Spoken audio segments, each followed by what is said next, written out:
ஆச்சி மசாலா. எந்த சமையலும் ருசி தேடும் ரகசியம் 20 ரூபாய். லயன் சாக்லேட்ஸ்ல பாதாம், டேட்ஸ், சாக்லேட் மூணும் இருக்கு. ருசிக்கு சாக்லேட், அயன் சத்துக்கு டேட்ஸ், புரோட்டீனுக்கு பாதாம். தாத்தா ரொம்ப டெலிஷியஸா இருக்கு. Lion choco dates.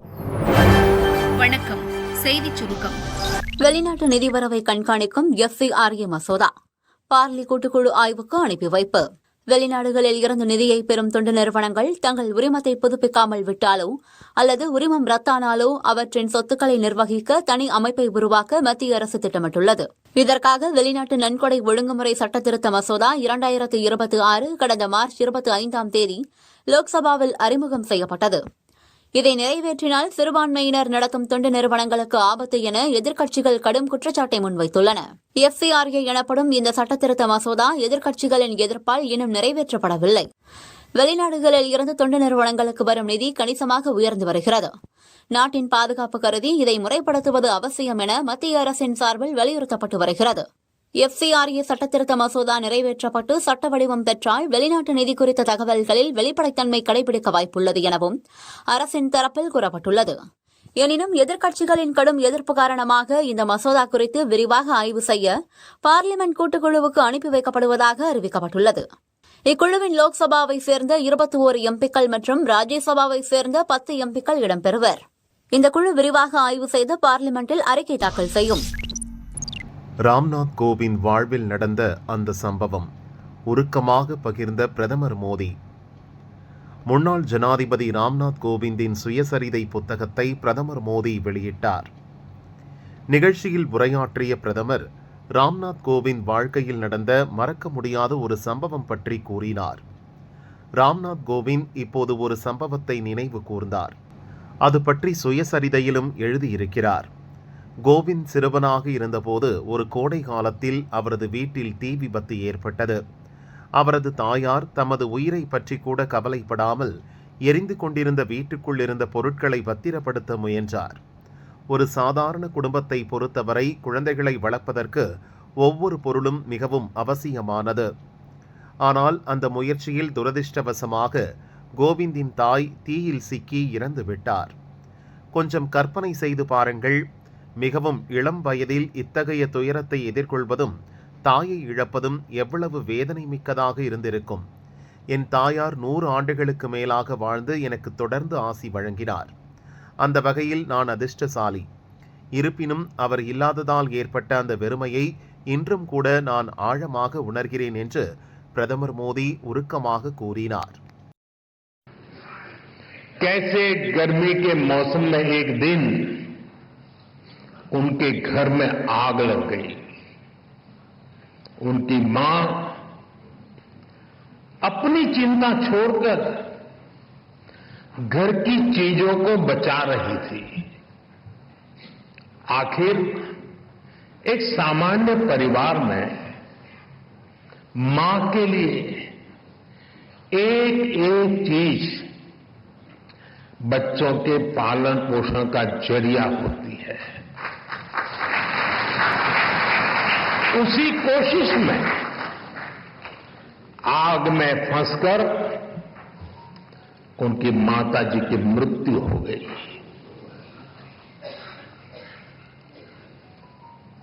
आप कल्पना कर सकते हैं,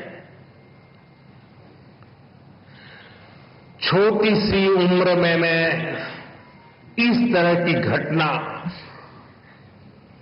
मां को इस तरह खो देना, ये कितना दर्दनाक रहा होगा. मैं तो भाग्यशाली रहा हूं. मेरी मां 100 साल से भी अधिक जीवित रही और मुझे आशीर्वाद देती रही. उसके बावजूद भी आज भी मैं मां की कमी महसूस करता हूं. साथियों, उनके जीवन का एक ऐसा दर्दनाक घटनाक्रम था, कोई भी इसे टूट सकता था. लेकिन कोविंद जी को उन मुश्किलों ने मजबूत किया. குறுக்கு வழிகள் குறுக்குவிடும். இது ரீல்ஸ் காலம், ஜாக்கிரதையாக இருங்கள். முன்னாள் ஜனாதிபதி ராம்நாத் கோவிந்தின் சுயசரிதை புத்தகத்தை டெல்லியில் பிரதமர் மோடி வெளியிட்டார். देवी और सज्जनों, अब मैं माननीय प्रधानमंत्री जी से विनम्र अनुरोध करती हूँ कि कृपया अपने कर कमलों द्वारा श्री रामनाथ कोविंद जी की आत्मकथा the Triumph of the Indian Republic, my life my struggles का विमोचन करें. मान्यवर, रूपा पब्लिकेशंस इंडिया द्वारा प्रकाशित ये जीवन गाथा हमारे गणतंत्र की प्रगति यात्रा को दर्शाती है. ये भारत के लोकतंत्र की शक्ति, संविधान के आदर्शों और उस अटूट विश्वास की कहानी है कि जिजीविषा प्रबल हो तो भारतीय गणराज्य में साधारण पृष्ठभूमि से उठकर उच्चतम पदों तक सुशोभित होना संभव है. अगले माह ये पुस्तक हिंदी में भी उपलब्ध होगी, जिसका टाइटल रहेगा भारतीय गणतंत्र की विजय गाथा, मेरा जीवन मेरा संघर्ष. நிகழ்ச்சியில் பிரதமர் மோடி உரையாற்றும் போது ராம்நாத் கோவிந்தின் சுயசரிதை புத்தகம் இந்திய ஜனநாயகத்தின் பாரம்பரிய அடையாளமாக மாறும் என கூறினார். இளைய தலைமுறையினர் இந்த புத்தகத்திலிருந்து கற்றுக்கொள்ள வேண்டிய விஷயங்கள் நிறைய இருக்கின்றன. இது ரீல்ஸ் காலம். சோசியல் மீடியா பிரபலங்கள் இளைஞர்களை வேறு திசையில் ஈர்க்கக்கூடும். குறுக்கு வழியில் செல்ல நினைப்பவர்கள் ரயில் நிலையங்களில் எழுதப்பட்டிருக்கும் இந்த வாசகத்தை நினைவில் கொள்ளுங்கள். குறுக்கு வழிகள் உங்கள் வாழ்வை குறுக்கிவிடும். இளைஞர்கள் தங்களுக்கு பிடித்தமானவர்களின் சுயசரிதையை படியுங்கள். மற்றவர்களின் போராட்டங்களிலிருந்து பாடம் கற்றுக்கொள்ள வேண்டும். ஜனாதிபதி பதவிக்காலம் முடிந்த பின்னரும் ராம்நாத் கோவிந்த் ஓய்வு எடுக்கவில்லை. இந்திய ஜனநாயகத்தில் புதிய அத்தியாயத்தை உருவாக்கும் ஒரே நாடு ஒரே தேர்தல் திட்டத்திற்கு பணியாற்றி வருகிறார். எதிர்காலத்தில் அவரை போன்ற இளைஞர்கள் நமக்கு தேவை. சூழ்நிலைகளை கண்டு துவண்டு போகாமல் ஒவ்வொரு சவாலையும் வெல்லும் உறுதியை இளைஞர்கள் கொண்டிருக்க வேண்டும் என்று பிரதமர் மோடி தெரிவித்தார். விவாதிக்க அழைக்கும் அரசு, அஞ்சி ஓடும் எதிர்க்கட்சிகள். பார்லிமென்ட் மழைக்கால கூட்டத்தொடர் கடந்த மாதம் 20 துவங்கியது. முதல் நாளில் இருந்தே எதிர்க்கட்சிகளின் கடும் அமளியால் பார்லிமென்ட் நேரம் வீணடிக்கப்பட்டுள்ளதாக மத்திய அரசு குற்றம் சாட்டியுள்ளது. மழைக்கால கூட்டத்தொடர் நாளை நிறைவடைய உள்ள நிலையில் எதிர்க்கட்சிகளின் செயல்பாடுகள் குறித்து பார்லிமென்ட் விவகாரங்கள் துறை அமைச்சர் கிரண் ரிஜிஜு கருத்து தெரிவித்துள்ளார். அனைத்து விவகாரங்கள் குறித்தும் மத்திய அரசு விவாதம் நடத்த தயாராக உள்ளது. இன்னும் சொல்லப்போனால் அரசு விவாதம் நடத்தவே விரும்புகிறது. ஆனால் எதிர்க்கட்சிகளோ விவாதத்தில் பங்கேற்காமல் அமளி வெளிநடப்பில் ஈடுபட்டு வருகின்றன. பல்வேறு விவகாரம் குறித்து விவாதிக்க அரசு பலமுறை அழைப்பு விடுத்தும் அதில் பங்கேற்க எதிர்க்கட்சிகளுக்கு தைரியமில்லை, மனமும் இல்லை. அரசுக்கு எதிரான வாசகங்கள் அடங்கிய பதாகைகளை ஏந்துவது, கூச்சல் குழப்பமிடுவது, பிறரை திட்டுவதே காங்கிரசின் வழக்கமான செயலாக உள்ளது. விவாதங்கள் இல்லாமல் பார்லிமென்ட் எவ்வாறு ஆக்கப்பூர்வமாக இயங்க முடியும்? எதிர்க்கட்சிகளின் இந்த பிடிவாத போக்கு நாட்டின் ஜனநாயகத்திற்கு நல்லதல்ல என கிரண் ரிஜிஜு குற்றம் சாட்டியுள்ளார். நம்பி கை நீட்டினா ரூபாய் 1000 வரை போச்சு. திருச்செந்தூரில் புது மோசடி.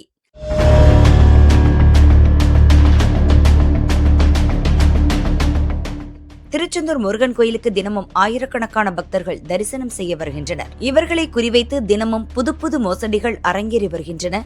ஏற்கனவே அறநிலையத்துறை அமைச்சர் ரமேஷ் மாறுவேடத்தில் ஆய்வு செய்ய சென்றபோது அவரிடமே தரிசனத்துக்கு பணம் வசூலித்தனர். குறுக்கு வழியில் விரைவாக அழைத்துச் செல்கிறோம் என கூறி பணம் பறித்த கும்பல் மீது அப்போதே நடவடிக்கை எடுக்கப்பட்டது. இப்போது கைரேகை பார்க்கிறோம் என்கிற பெயரில் இன்னொரு மோசடி அரங்கேறி வருகிறது என்கின்றனர் பக்தர்கள்.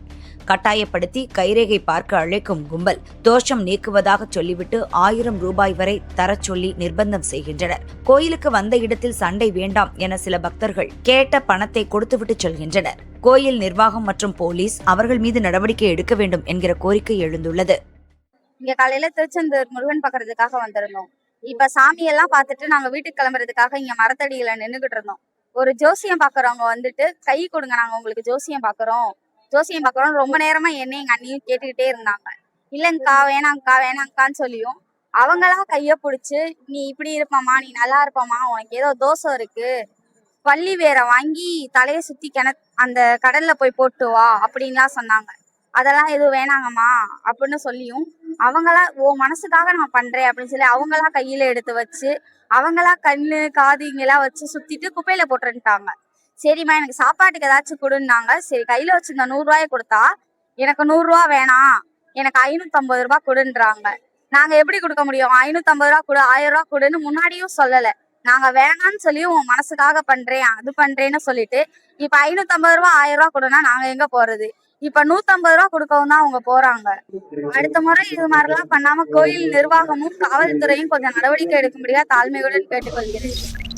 கனமழையால் நிலச்சரிவு, மண்ணில் புதைந்த 3 வீடுகள், 7 பேர் உயிரிழந்த பரிதாபம்.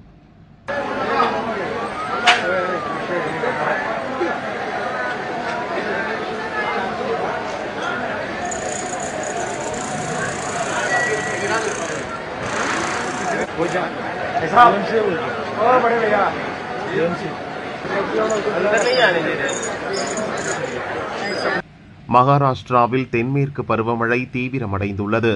மும்பையில் கொட்டிய கனமழையால் கட்கோபரில் இன்று அதிகாலை நிலச்சரிவு ஏற்பட்டது. மண் அரிப்பால் ஏற்பட்ட மண் குவியல் மலையடிவார பகுதியில் உள்ள வீடுகள் மீது விழுந்ததில் 3 வீடுகள் மண்ணில் புதைந்தன.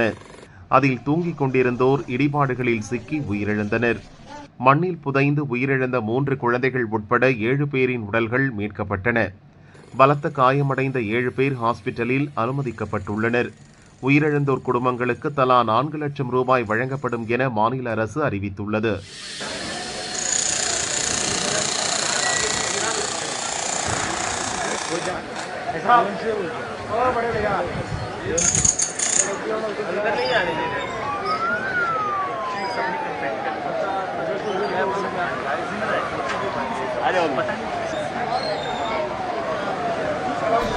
கேட்டரிங் லாரியில் மறைந்து சென்ற அதிபர் ட்ரம்ப். துருக்கியில் நடந்த ரகசியம் உடைந்தது.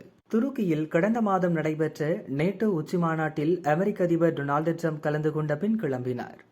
துருக்கி தலைநகர் அங்காரா ஏர்போர்ட்டில் அவருக்காக காத்திருந்த நீல நிற ஏர்ஃபோர்ஸ் 1 விமானத்தில் ஏறி கிளம்பினார். அதை அனைவரும் பார்த்தனர்.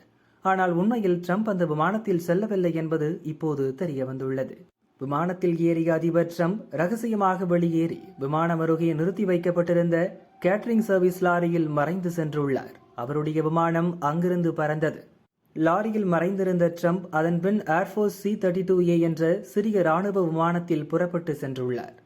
அதிபர் ட்ரம்புக்கு ஈரான் நேரடியாக கொலை மிரட்டல் விடுத்ததன் காரணமாக இந்த நாடகம் நடத்தப்பட்டிருக்கிறது. இதை ட்ரம்பும் உறுதிப்படுத்தினார். அவர் கூறும்போது, பாதுகாப்பு கருதி ராணுவத்தினர் என்னை வேறு விமானத்தில் செல்ல சொன்னார்கள். ஏதோ அச்சுறுத்தல் இருந்ததாக நினைக்கிறேன். அது பற்றி பெரிதாக எதுவும் கேட்கவில்லை. எனக்கு நிறைய அச்சுறுத்தல்கள் வரும். என் விமானத்திற்கு குறிவைக்க அதிக வாய்ப்பு இருந்ததாக கருதுகிறேன். எந்த ஒரு செல்வாக்குமிக்க அதிபருக்கும் அச்சுறுத்தல்கள் இருக்கத்தானே செய்யும் என்று அதிபர் ட்ரம்ப் கூறினார்.